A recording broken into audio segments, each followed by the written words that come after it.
Hello भाई लोग, तो आज हम फाइनली बात करेंगे लुकिज्म के चैप्टर नंबर 608 के बारे में। और पिछले चैप्टर में हमने देखा था टॉम और जेम्स ली की फाइट जो काफी ज्यादा तगड़ी चल रही थी। जेम्स उस फाइट के बीच में ना जाने कुछ ना कुछ तो हैक यूज करता है, जिससे हम ये तो उम्मीद कर सकते हैं कि टॉम ली का कुछ ना कुछ तो नुकसान हुआ होगा। दूसरी तरफ बड़ा वाला डैनियल अपनी छोटी बॉडी को ढूंढने के लिए आ चुका है और सारी लाज शर्म भूल के सबको कुत्तों की तरह मार रहा है फर्स्ट जनरेशन के बंदों को। भाई अपनी छोटी बॉडी को खोने के गम में इतना ज्यादा पागल हो चुका है कि ये भी भूल गया कि सबको नहीं बताना वो दूसरी बॉडी मेरी ही है। आज की वीडियो की शुरुआत में हम देखते हैं फर्स्ट जनरेशन के काफी सारे बंदों को पेलने के बाद डैनियल आधा अल्ट्रा इंस्टिंक्ट मोड में चला जाता है, यानी कि सिर्फ उसकी एक आंख काली होती है और ऐसी ही कंडीशन में फर्स्ट जनरेशन के बंदों को कहता है जल्दी करो, अगर तुम मेरे शरीर को नहीं ढूंढ पाए तो तुम सब मरने वाले हो। इतने में ही डैनियल की नजर पड़ती है पानी में और उसे याद है उसकी बॉडी पानी में ही गिरी थी, इसलिए अपने मन में कहता है हाँ मेरा शरीर पानी में गिरा था, जरूर उसे वही कहीं होना चाहिए। ये कहते हुए डैनियल सीधा पानी में चला जाता है अपनी बॉडी को ढूंढने के लिए। बट इतने में ही यहाँ पे एंट्री होती है अपने वास्को भाई की, जो पीछे से डैनियल को पकड़ लेता है और कहता है डैनियल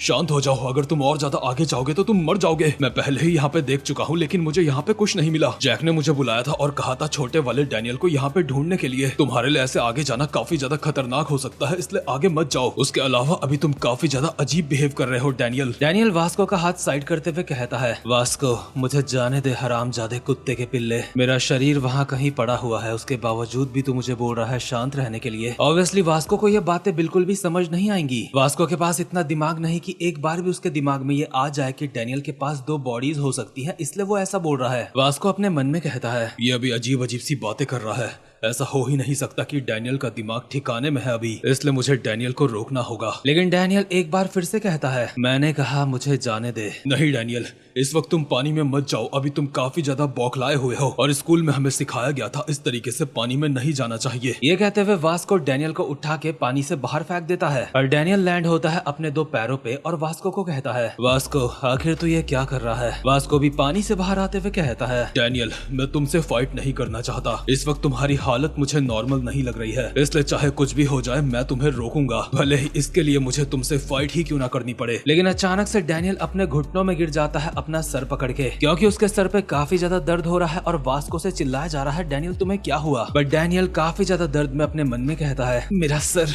मुझे ऐसा महसूस हो रहा है जैसे ही फट जाएगा, मेरे लिए होश में रहना अभी काफी ज्यादा मुश्किल हो रहा है। आखिर मैं वास्को से यहाँ पे क्यों लड़ रहा हूँ, उसे बस मेरी चिंता है, नहीं चाहे कुछ भी हो जाए मुझे ऐसे वास्को से नहीं लड़ना चाहिए। लेकिन इसके बाद हम देखते हैं एक पास्ट का सीन जहाँ पे गन यामाज़ाकी ट्रेनिंग दे रहा था लिटिल डैनियल को और कहता है कंट्रोल्ड अल्ट्रा इंस्टिंक्ट, तुझे कभी ना कभी उसका सामना करना पड़ेगा, तेरे साथ वो सब कुछ अचानक से होगा। शुरुआत में तुझे लगेगा जैसे तेरा सर फटने वाला है और वही है अल्ट्रा इंस्टिंक्ट को कंट्रोल करने की पहली स्टेज। अगर तू इस स्टेज को पार करने में नाकामयाब रहा, ऐसे में तू अपना होश खो देगा डैनियल पार्क। तुझे पता है तेरे साथ और दूसरे डैनियल पार्क के साथ दिक्कत क्या है, तुम दोनों के पास काफी बेहतरीन शरीर है लेकिन उसके बावजूद भी तुम हिचकिचाते हो क्योंकि तुम दोनों कुछ ज्यादा ही अच्छे इंसान हो। लेकिन अल्ट्रा इंस्टिंक्ट को कंट्रोल करके तुम इसकी भरपाई कर सकते हो, उससे तुम पूरी तरह से फोकस कर सकते हो अपने दुश्मन के साथ फाइट करने में। लेकिन अल्ट्रा इंस्टिंक्ट को कंट्रोल करना उससे ज्यादा मुश्किल है जितना तुम सोचते हो। तुझे अपने दिमाग को अपने कंट्रोल में रखना होगा ताकि अल्ट्रा इंस्टिंक्ट तुझे निगल न ले, और मुझे पता है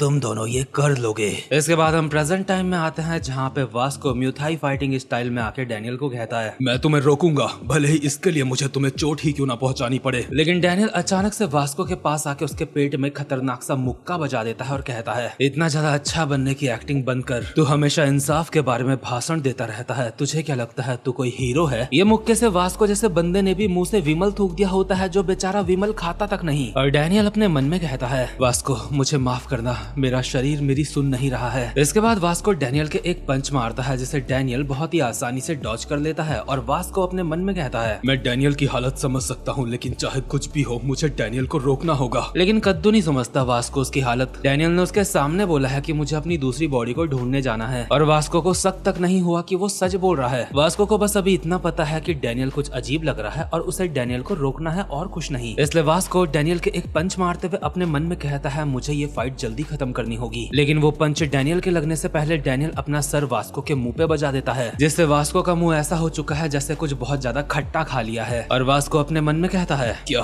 अभी अभी डैनियल ने मेरे ऊपर हेडबट मारा, लेकिन वो इस तरीके के हमलों का इस्तेमाल नहीं करता है। इसके बाद डैनियल अपने एक हाथ से वास्को का विजन रोक देता है और दूसरे हाथ से वास्को के पेट में एक और खतरनाक सा पंच बजा देता है। बेचारा वास्को दोबारा से मुंह से खून थूक देता है और अपने मन में कहता है, क्या उसने मेरे विजन को ब्लॉक करके मेरे पेट में हमला करा? लेकिन डैनियल तो इस तरीके से फाइट नहीं करता है। इसके बाद डैनियल बहुत ही तेजी में दोबारा से वास्को को मारने के लिए उसकी तरफ आता है। वास्को देख सकता है डैनियल की नजर वास्को के पैरों पे है, इसलिए वास्को अपने मन में कहता है, वो फिर से मेरे ऊपर हमला करने के लिए आ रहा है। उसकी नजरें मेरे पैरों पर है। लगता है वो मेरी लोअर बॉडी को टारगेट करने की कोशिश करेगा। अगर ऐसी बात है तो ठीक है, मैं उसके हमले को ब्लॉक करूंगा। वास्को डैनियल के हमले को ब्लॉक करने के लिए तैयार होता है, लेकिन डैनियल उसकी गर्दन में लात बजा देता है। और ये देख के बेचारे वास्को के लिए मुझे काफी ज्यादा बुरा लग रहा है। बेचारा मदद करने आया था लेकिन मार खा रहा है यहाँ पे। खैर, गर्दन में लात पड़ने के बाद वास्को खुद से कहता है, उसने ऐसी एक्टिंग करी जैसे मेरे पैर पे हमला करने वाला है और मेरी गर्दन में मार दिया। क्या डैनियल हमेशा से इतना ज्यादा अच्छा फाइटर था? वास्को को अभी वर्कर्स फर्स्ट एथलीट की याद आती है और वहाँ पे भी बड़े वाले डैनियल ने सबका बहुत ज्यादा गंदा कुत्ता बनाया था। वो सब याद करके वास्को खुद से कहता है, प्रेजेंट टाइम में डैनियल अभी वैसे ही फाइट कर रहा है जैसे उस वक्त कर रहा था, लेकिन किसी न किसी तरीके से ये उससे थोड़ा अलग है। और इसी टाइम पे डैनियल भी अपने मन में कहता है, काफी अजीब बात है, मैं लड़ रहा हूँ और कोई भी चीज मुझे रोक नहीं रही है। क्या मैं हमेशा से इतना ज्यादा अच्छा फाइटर था? और डैनियल उछल के एक घूमती हुई लात मारता है वास्को के, जिसे वास्को ब्लॉक करता हुआ पीछे जाके उड़ता है और जैसे तैसे खुद को रोक के बहुत ही स्पीड में डैनियल के ऊपर हमला करते हुए कहता है, डैनियल मैं हार नहीं मानूंगा, मैं तुम्हें रोक के। इतने में ही डैनियल वास्को की कोई सी तो हड्डी पकड़ता है और सिसीरियम स्टाइल में उठा के उसे जमीन में पटक देता है। और ये सिसीरियम बिल्कुल जिन मुजिन से कॉपी करा हुआ है, साफ साफ। वास्को बेचारा दोबारा से खून थूक देता है और डैनियल खुद से कहता है, आखिर वो कौन सी टेक्निक थी जो मैंने इस्तेमाल करी और वो मुझे आती कैसे है? इसके बाद डैनियल वास्को के मुंह ही मुंह में लगातार काफी सारे पंचेस मारते हुए खुद से कहता है, ऐसे तो मैं वास्को को खत्म कर दूंगा, मैं अपने शरीर को रोक नहीं पा रहा हूँ। प्लीज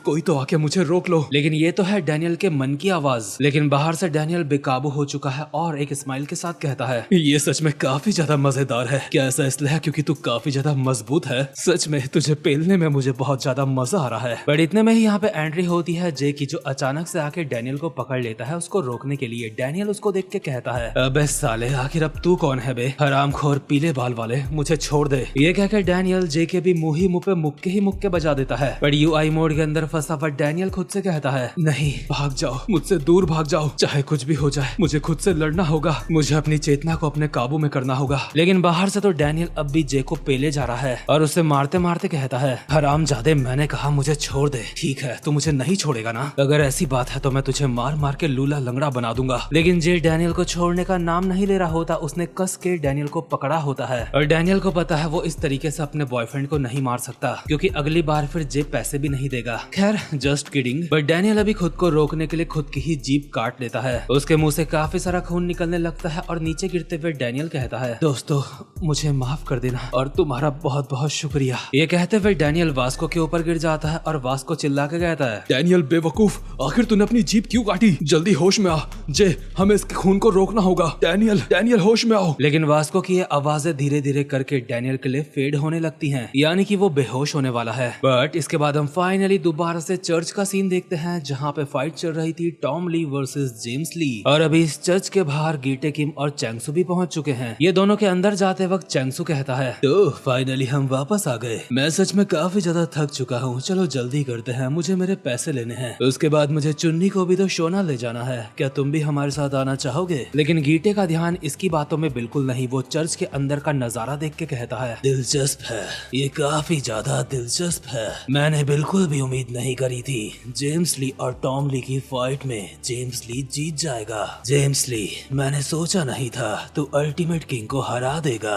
लगता है अब सब कुछ प्लान के हिसाब से चल रहा है। और अंदर का नजारा कुछ ऐसा है, जेम्स दीवार में चिपका पड़ा है और टॉम जमीन में पड़ा है। बट जो गीटे बगल में खड़ा है, जेम्स उसको कहता है, गीटे किम, क्या तू डैनियल पार्क को अपने साथ लेके आया? गीटे कहता है, नहीं, डैनियल पार्क अब नहीं रहा। मुझे समझ नहीं आता तू उसे जिंदा क्यों देखना चाहता था। वो एक पहाड़ से गिर के मर चुका है और अब तक तो उसका शरीर हमारे लोगों को मिल चुका होगा। यूजिन के साथ भी बिल्कुल यही हुआ, वो भी उसी पहाड़ी से गिरा, इसलिए वो भी जरूर अब तक मर चुका होगा। हाँ जेम्स ली, वैसे भी डैनियल पार्क को मार के उसने ठीक ही करा है, क्योंकि अगर वो मरता ना तो बार बार हमारे रास्ते में आता रहता। बट जेम्स ली बहुत ही सीरियसली गीटे किम को कहता है, गिल्टे किम, मैंने तुम्हें साफ साफ कहा था तुम्हें डैनियल पार्क को पकड़ना है। क्या काफी समय तक दूसरी कंट्री में रहने की वजह से तुम्हें अब यहाँ की लैंग्वेज समझ नहीं आती, या फिर तू अब भी एक बच्चा है जो कहना नहीं मानता, या फिर कहीं ऐसा तो नहीं तू मुझे काफी हल्के में लेता है। गिल्टे किम, साले